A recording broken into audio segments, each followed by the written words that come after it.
Assalomu alaykum va rahmatullohi va barakatuh. Azizlarim, sog'omamizda Sadaf kompaniyasidan ochilgan ish o'rinlari haqida sizlarga qisqacha ma'lumot bermoqchimiz. Azizlar, bizga hozir kuni kecha mana shu oyda martdan boshlab juda ham ko'p zaявkalar tushgan. Alhamdulillah yopishga ulguryapmiz, lekin baribir ishchilar yetishmayapti. Hozir Rossiyaning hamma territoriyasidan zaявka qabul qilyapmiz. Bizga hozir ishimiz ochilgan Chelyabinskda, Ingushetiyada, Sankt-Peterburgda, Tulada, Tverda, Kaluzhska oblastida anchagina vakansiyalar hozir qabul qilgan biza. Azizlar, hozir Moskovskiy oblastida Millionum parkda er-xotinlar ishga taklif qilinadi. 170 ming oyligi prava albatta bo'lishi shart, gatovka qilinmaydi. 30 yoshdan 55 yoshgacha bo'lgan er-xotinlarni ishga taklif qiladi. Rus tilini albatta bilish kerak deyishyapti. Nikolina Gora, Odintsovskiy rayonida yana er-xotinlar ishga taklif qilinadi. Bu yerga ham gatovka qilinmaydi, lekin prava bo'lishi shart. 35-50 yoshgacha bo'lgan er-xotinlarni ishga taklif qilishadi. Bularning ham oyliklari 70 ming. Rublyovkada hozir ishimiz ochilgan. Bu yerga ham albatta prava bo'lishi shart va malakali haydovchi bo'lish kerak. Faqat u yerga 40-50 yoshgacha bo'lgan er-xotinlarni olishyapti. Bularning oyliklari birinchi oyligi 180 ming, keyin 200 mingga ko'tarib beradi. Sankt-Peterburgdagi ishimizni hali yopmadik, lekin variant beryapmiz.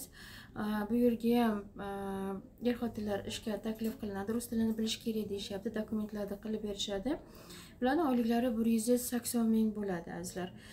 Kaluzhska oblastga hozir sadovnik ishlarimiz ochilgan. Yer agorod ishini albatta bilish kerak. Buni oyligi 70-80 bo'ladi. 55 yoshgacha bo'lgan aka-ukalarimiz ishga olishadi. Krokshinadagi ishimiz hali yopilmadi. Bu yerga agar bitta inson bo'ladigan bo'lsa, bitta sadovnik bo'ladigan bo'lsa, 80 mingdan yuqori oyliklari. Faqat stroyka ishlarini, mayda remont ishlarini bilish kerak. Keyinchalik oilasini olib kelsa ham bo'ladi. Yo bo'lmasa, er-xotinlarni ishga olamiz deyishyapti. Farzandlari bilan ham bemalol olishar ekan u yerga. Ayol kishiga ish unchalik ko'p emas. Ayol kishi ba'zi znaniyada rus tilini bilsa bo'ladi. Farzandi bilan kelib uzoq vaqt ishlasa bo'ladi. Bularning oyliklari 120 mingdan boshlanadi. Hozir yana Ingushetiyada ikkita vakansiyamiz ochilgan. Seminarni para er-xotinlar ishlari. Bemalol, masalan, farzandingiz bilan borib ishlasangiz ham bo'ladi. Faqat uzoq muddatda 2-3 yil kamida bo'lishi kerak.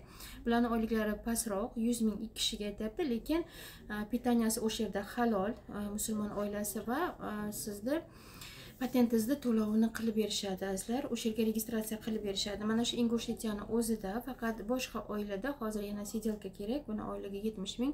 73 yoshli kampirga qarash kerak. Lejachi bo'lib qolgan. 55 yoshgacha bo'lgan xotin-qizlarimizda ishga taklif qilinishadi, azizlar. Azizlar, Chelyabinskga ham hozir er-xotin ishlari ochilgan. Bu oilada o'zlarining mini fermalari bor ekan. Itlari, tovuqlari, mayda parrandalari bor ekan, ularga qarash kerak. Prava albatta bu yerga shart emas. 55 yoshgacha bo'lgan er-xotinlarni ishga olar ekan. Buni hozir boshlang'ich oyligi 160 ming, undan keyin yana ko'tarib berishadi. Dokumentlaringizga o'zlari yordam berishadi. Bu mini firmadagi gap, azizlar.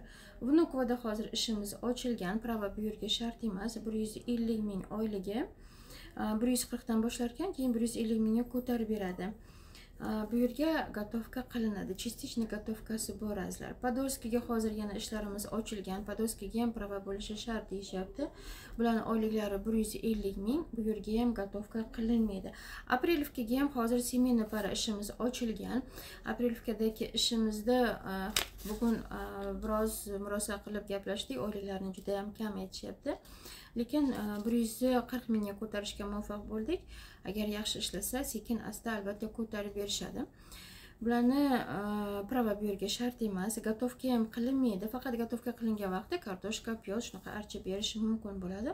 Bularning oyliklari 140 mingdan boshlanadi. Bu Moskovskiy oblastida. Anchagina ishlarimiz ochilgan, azizlar. Bizning Telegram kanallarimiz Sayra Sobirjonova deb nomlangan. Telegram kanallarimizga kirib, ertalab soat 10 dan kechqurun soat 6 gacha yangi ish o'rinlarini berib boryapmiz va bizning ofislarimizda adreslari, menejerlarimizning nomerlari qo'yilyapti. Har bir videomizda tagiga ham ссылкalarini qo'yib ketyapmiz. Shuning uchun aldanmang. Albatta o'zimizda Sadaf kompaniyamizga kelib, ishlarni ko'rib, biz bilan shartnoma qilib ishlab ketishingiz mumkin. Bizning ofisimiz metro Sholkisga joylashgan, 1 va 6 выходda o'rtasida торговый sentrda, ikkita metroning o'rtasida. Metrodan chiqqaningizdan keyin 100 metr mana shu yerga bizning ofisimiz joylashgan. Telefon nomerlarimiz 8977 967 77 97, 8977 967 50 14 telefon raqamlariga bemalol qo'ng'iroq qilib, yo bo'lmasa WhatsApplariga yozib, o'zingiz haqingizda ma'lumot tashlashingiz mumkin. Azizlar, yana eslatib o'taman. Bizning ochilgan vakansiyalarimiz mana shu Rossiya territoriyasiga yurgan fuqarolarimiz uchun. O'zbekistondan murojaat qiladiganlar, afsuski biz sizdan zaifga qabul qila olmaymiz. Siz qachon Rossiya territoriyasiga o'tmasangiz, dokumentlaringizni qilib bizning ofisga kelib, biz bilan suhbatdan o'tmagunizcha. Bizga hozir ishlarimiz ko'paygan sayin yana hozir menejerlik vakansiyamiz ochilgan. Agar siz Sadaf kompaniyasiga ishlashni xohlasangiz, bemalol murojaat qilishingiz mumkin. Dokumentlaringizni qilib beramiz. Turar joylaringiz tekin bo'ladi. 30-40-45 yoshdagi xotin-qizlarimizda o'g'il bolalari ham bemalol bo'ladi. Taklif qilamiz. Azar hozir bizga срочно menejer kerak bo'ladi. Metro Sholkisda mana shu yerga, mana shu tozagina, ixchamgina ofisda. Mana shu ofisimiz, hamma sharoitlarimiz bor. Metroning oldida. Faqat 30 yoshdan 45 yoshgacha bo'lgan opa-singillarimiz, aka-ukalarimiz bo'ladigan bo'lsa, ko'rsatilgan telefonlarga qo'ng'iroq qilasiz. Bu Sadaf kompaniyasiga. Oyliklarimiz 50 ming oklad plus еще protsenti bo'ladi. Turar joyingizda qilib beramiz, dokumentlaringizni qilib beramiz. Oyliklaringizni bemalol foizi bilan 100 mingga oshirib olsangiz bo'ladi. Faqat rus tilini yaxshi biladigan va dokumentlari joyida bo'lishi kerak. Agar joyida bo'lmasa, pervichka yaqinga kelgan bo'lsa ham dokumentlarini o'zimiz qilib beramiz. Sizlarga bemalol murojaat qiling.